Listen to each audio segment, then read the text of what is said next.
Hello, hello. Welcome to Healthy Perspectives, a podcast that takes on current cultural and social issues through a clinical lens.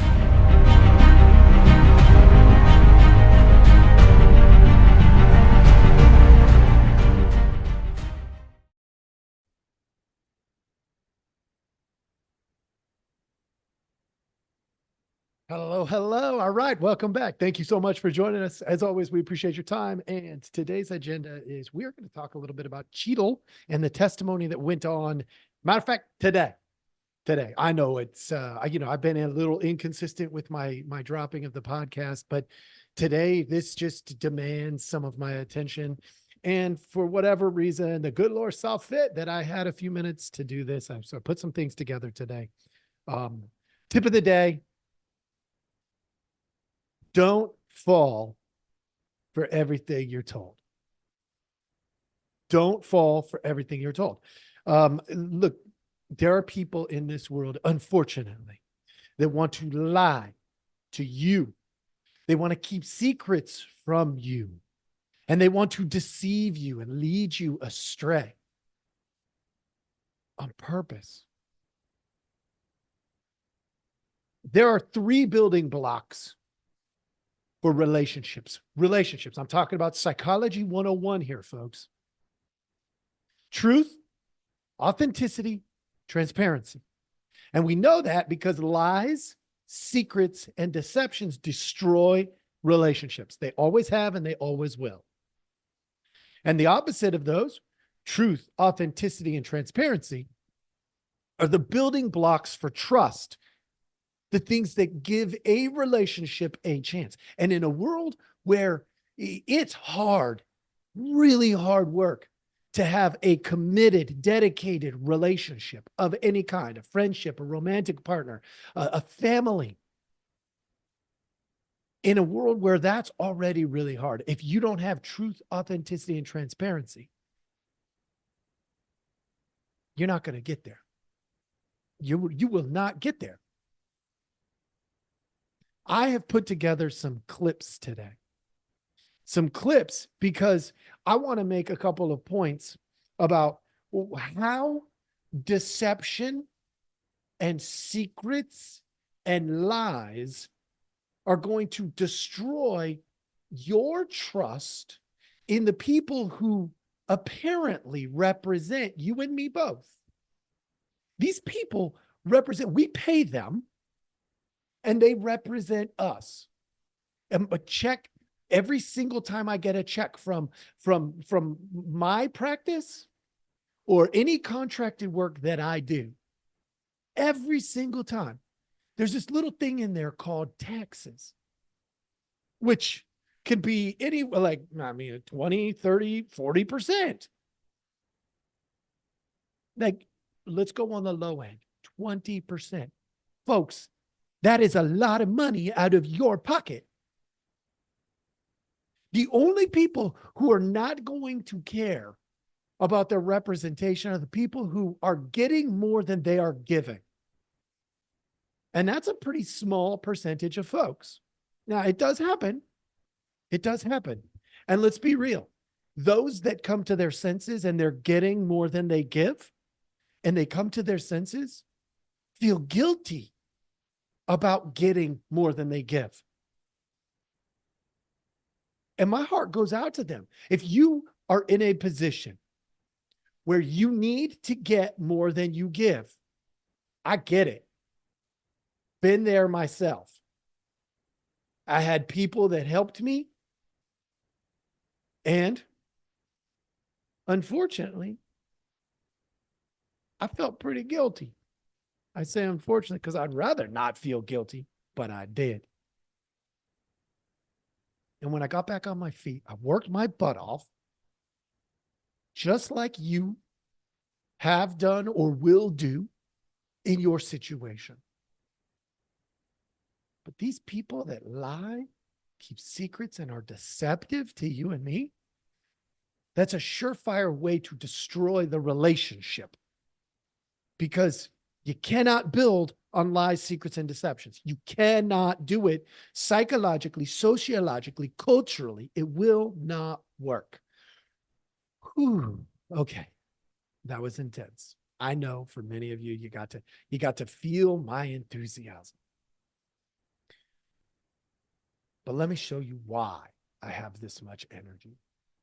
Because I'm telling you, folks, this is a lot to take in, folks. It is a lot to take in. If you are following us on Rumble or YouTube right now, you are going to have access to see this, hear this. If you're not, you should be able to hear this. But I went directly to the live stream recording by the AP of the Secret Service Director, Kimberly Cheatle, as she testifies on the Trump shooting. And that's a big deal today, folks. And it ought to be a big deal. I'm going to come at this in a way that I have done once before. One time before, I went to one of these meetings like this online, and I was watching it live, and I got just super frustrated. And let me tell you, I'm going to start off. I'm not going to preface. The first clip, Mr. Comer is going to tell you what the meeting is supposed to be about. Keep this in mind as we move forward. So for instance, if I had a business meeting and I invited you to it, I would tell you, today we're going to talk about garbage cans, tables, clothes, and that's the agenda. And then when you come in, you know we're going to talk about garbage cans, tables, and clothes. All right. I might say, hey, today we're going to talk about politics, or today we're going to talk about the lighting, or today we're going to talk about fill in the blank. But whatever the agenda is, that's what we're going to talk about. That's reasonable to expect that we will talk about those agenda items. Listen to Mr. Comer, who's the chairman, who sets the agenda. Okay. Listen to what he says. Today, Director Cheatle will answer questions about why she deserves to continue to play a critical role in preserving this country's safety and, at the very least, what led to the catastrophic, deadly events on July 13th in Butler, Pennsylvania. Okay, folks, tell me, what did you just hear? Oh, let me tell you what I just heard. I just heard him make a very clear, concise statement about the events that unfolded when Donald Trump was nearly assassinated. So we could reasonably assume that this is going to be about security at the event, leading up to the event, other events and security that might pertain to it, security or threat levels. You know, I'm being reasonable. I'm giving you layman's terms. Why? Because I'm not the expert in the security field. They taught me to carry an M16A2 service rifle and a 9mm so that I could take another person's life in the event that I was in a combat zone. I wasn't trying to keep people alive. I mean, obviously, my brothers and sisters in the Marine Corps, I would try to keep them alive, but only by doing my mission, which often would have been to be the aggressor, because in the Marine Corps, that tends to be the case. So I don't know all this stuff. I know enough about security to know that I don't know all this stuff. But that's, to me, seems pretty reasonable, right? Would you agree that that's a reasonable expectation, that that's what the meeting's going to be about? Okay, so we are gonna fast forward literally like 2 minutes. 2 minutes later, maybe not even 2 minutes. And what I'm going to do is I'm going to share this with you, for those of you who are watching on Rumble or YouTube. But we can't let ourselves off the hook either, dear colleagues. What happened in Butler, Pennsylvania was a double failure: the failure by the Secret Service to properly protect former President Trump, and the failure of Congress to properly protect our people from criminal gun violence. We must therefore also ask hard questions about whether our laws are making it too easy for potential assassins to obtain firearms generally, and the AR-15 specifically. Well, folks, there you have it. If you're paying attention to this, folks, this is not hard to see. Mr. Raskin, literally is trying to steal this time away from the objective in order to do his little 2A speech about gun violence. Now, don't get me wrong. I'm all for addressing gun violence. I've done this before. You can go back and listen to other podcasts. I don't stand for any unnecessary violence at all, period. But folks, what's this meeting supposed to be about? Do you remember? Do you remember what this is supposed to be about? This is supposed to be about the Secret Service director, the safety of all the protectees, and her ability to do her job well. And he just hijacked it. It's like going to the meeting saying, oh, we're going to talk about garbage cans. And you come in, we're talking about money. And we're like, whoa, well, I thought we were talking about garbage cans.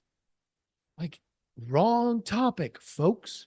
And this is how they do it.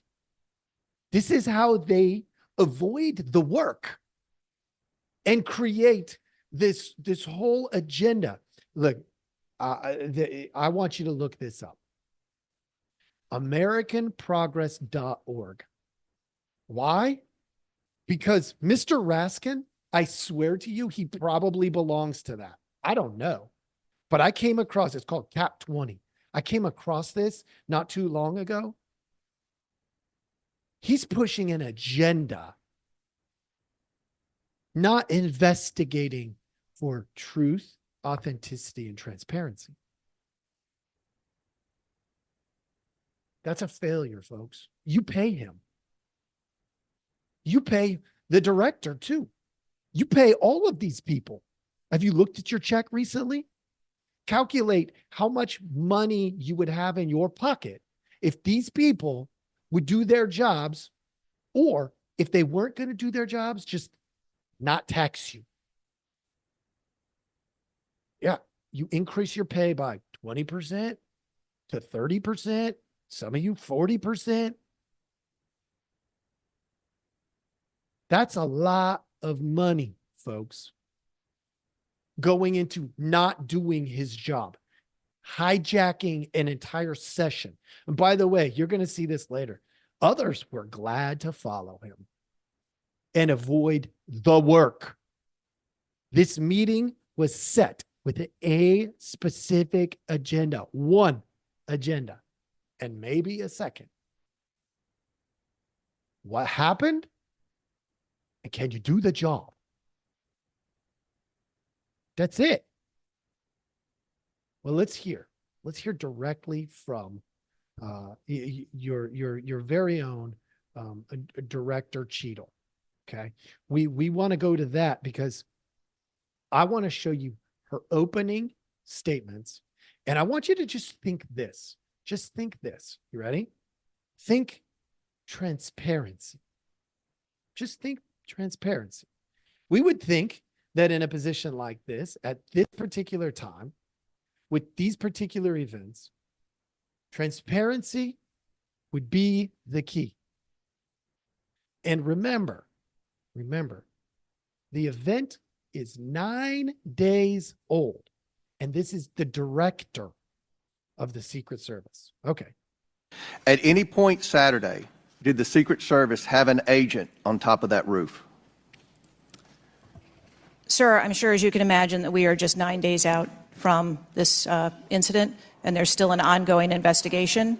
And so I want to make sure that any information that we are providing to you is factual. You can't, okay.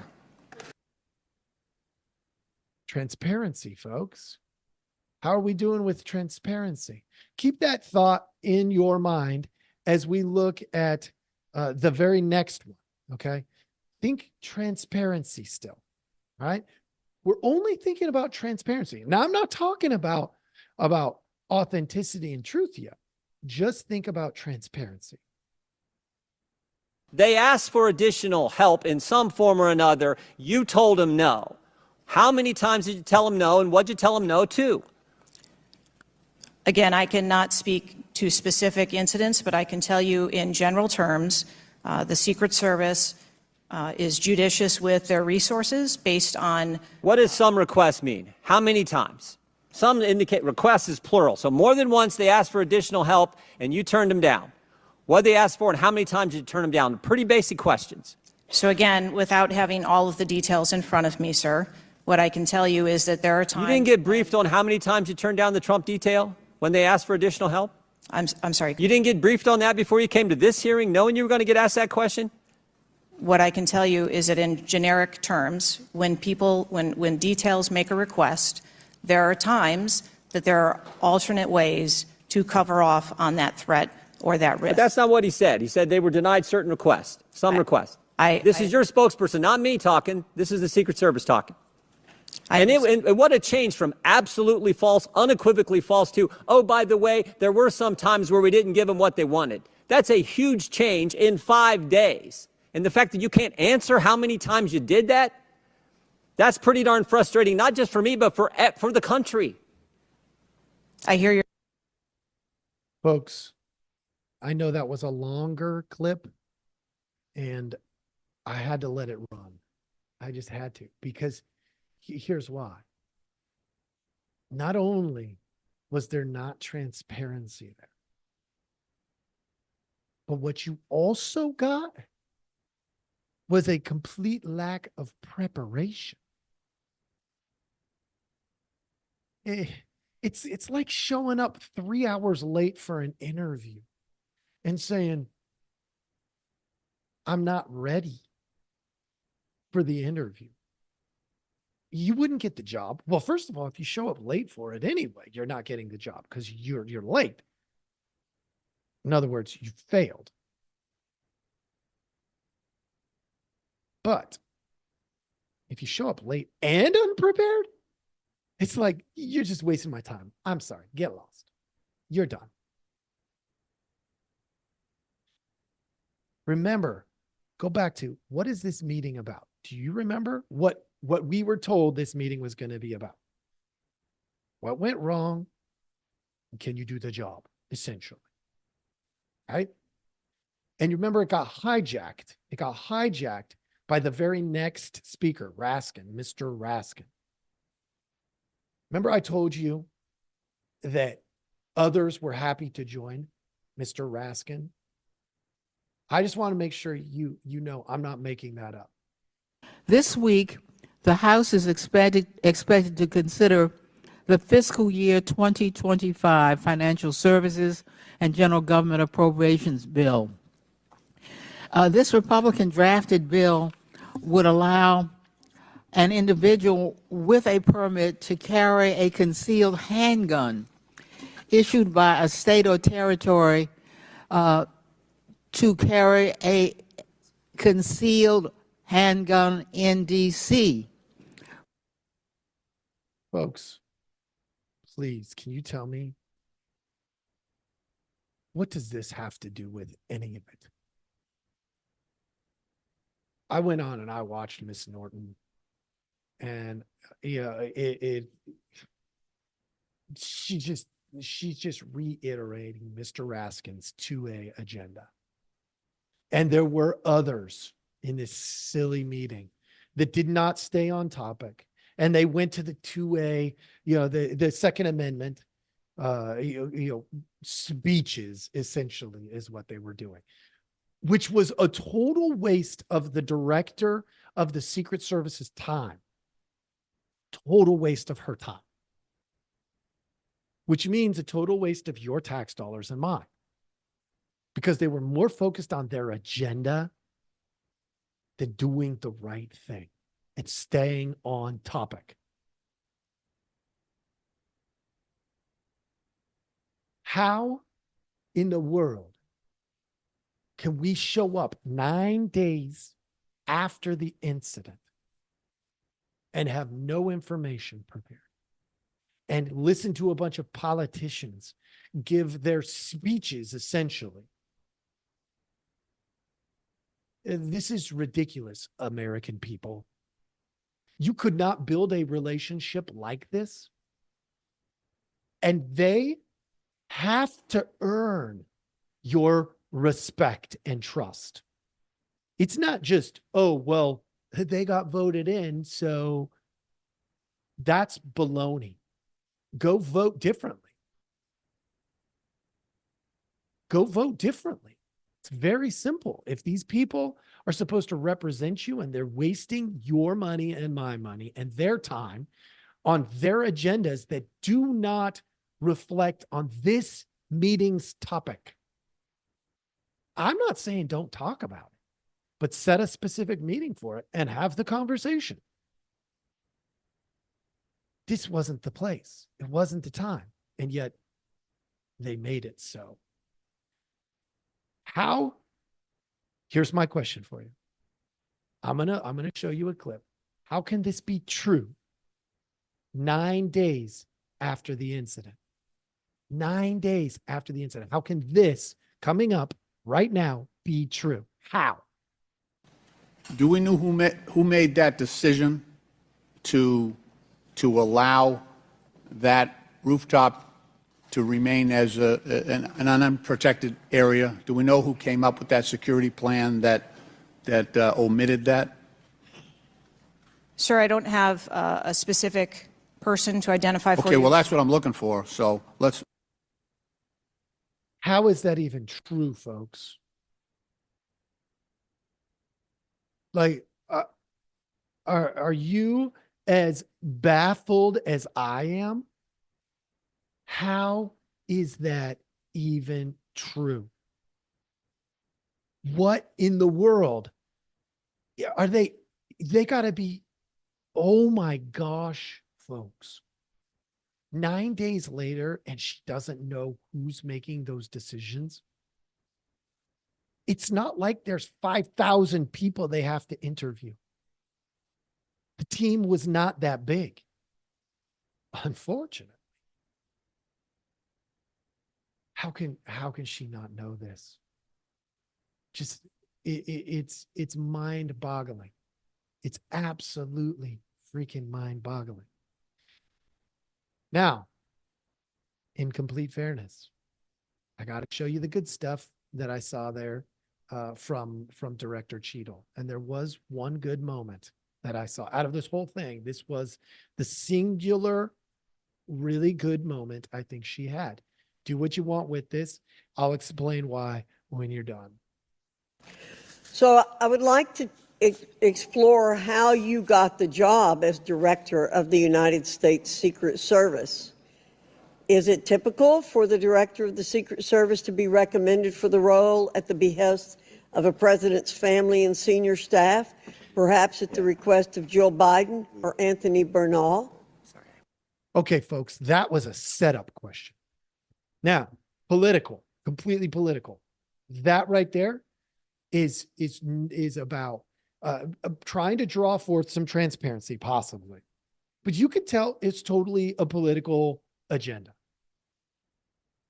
It happens to be a relevant question under these circumstances because part of her deal was, can you do the job? So part of that questioning does go back to, how'd you get the job to begin with? But listen to her response. It's actually very good. I would hope for a response similar to this in anybody that was in leadership. I got the job as a director of the Secret Service because I spent 27 years in an agency with a mission that I absolutely love. I started my career in Detroit. I worked my way up through investigations and protection. Was there competition for the position? You would have to ask those who were involved in the interview process. But you think you are the best person in the country to head the Secret Service? I think that I am the best person to lead the Secret Service at this time. Nice job. She did a great job there. That is how you show up to lead in that moment. That is fantastic. I got another clip here, and this is another example of how they took the 2A agenda and just now kept there are some running. things my friends on one particular side of the aisle don't really want to talk about, like AR-15s and access to them by a 20-year-old. Right, folks? I'm telling you, I'm giving you these as receipts because I want you to see what I see. And he goes on and on and on. I mean, I could bore you to death with all of that. But why do that when I have a really important question for you? And I want you to consider this. What do you think about this line? Director Cheatle, because Donald Trump is alive, and thank God he is, you look incompetent. If Donald Trump had been killed, you would have looked culpable. There is no aspect of this that indicates that there has been any protection to Donald Trump. The threat was identified before he took the stage, and the shooter was only killed after Donald Trump himself was killed. Not only should you resign, if you refuse to do so, President Biden needs to fire you, because his life, Donald Trump's life, and all the other people which you protect are at risk because you have no concept of the aspect that the security footprint needs to be correlated to the threat. Okay, folks, that is a really big question that you should be thinking about. Incompetent, culpable. Whew, that was really tough. And did she meet the threat level? Those are great setups. You don't get the answer here. I'm just letting you know. He set the stage for it, but it didn't happen, and he fumbled his words in there and stuff. But let me tell you what she did say. And this is how we're going to wrap up for today, folks, because what I want you to do is think about what's the agenda here. We want to find out what went wrong and can you do the job? That was the agenda. And this is all you need to hear. I got 2 quick clips for you that'll tell you everything you need to hear. The assassination attempt of former President Donald Trump on July 13th is the most significant operational failure of the Secret Service in decades. There you go, folks. It's one of the most significant operational failures in decades. And then follow it with this. As a director of the United States Secret Service, I take full responsibility for any security lapse of our agency. We are fully cooperating with ongoing investigations. There you go. Full responsibility. I don't know about you folks, but what full responsibility means to me, it means when your agency is this embarrassed because of such a failure, you lose sleep because you feel guilty. And you say, maybe somebody else can do a better job. And you hand the reins over. Because clearly, if this wasn't incompetence, it was a team that doesn't believe in you and therefore give you the information you need to be successful. Now, if she's the victim, I feel bad for her. If she's the victim, in other words, people were withholding information because they don't trust her. But that tells you enough anyway. So whether she is completely competent and not trusted, or she's trusted and she's incompetent, either way, if she's assuming full responsibility, here's the biggest incongruence of the day. Her actions do not line up with her words. She says, take full responsibility, and yet she will not resign. Full responsibility. Look, in the military, if we leave somebody out in the field, the commanding officer that's on site loses their job. Even if they're not responsible for the head count, if they've delegated that. Because at the end of the day, every single Marine has to get back. And that CO, the commanding officer, failed. Oh, will other heads roll? For sure. But that commanding officer is the first one. Folks, taking responsibility is hard. Doing that is very, very difficult. And if she does take full responsibility, her actions need to line up with it. And coming in 9 days after, unprepared, and saying, I take full responsibility when your actions don't show that, That's a problem. How are you going to trust that she's telling you the truth, being authentic, and being transparent when she says one thing and does another? Folks, it doesn't work like that. It doesn't. You will believe somebody who tells you I'm a liar and they lie faster than you will believe somebody who says, I tell the truth, I am honest, and you catch them in multiple lies. At least the liar told you the truth about being a liar, which means some of the things they say might be true, and you can just go into it being cautious. You see how that works, folks? This is Psychology 101, folks. I hope this was helpful, and I want you to understand my agenda here is to help you see this stuff. I'm not telling you what to think. I'm not telling you what you have to think. It's not my place. I'm helping you learn how to think. Thank you so much for joining us, and I hope you have a wonderful day.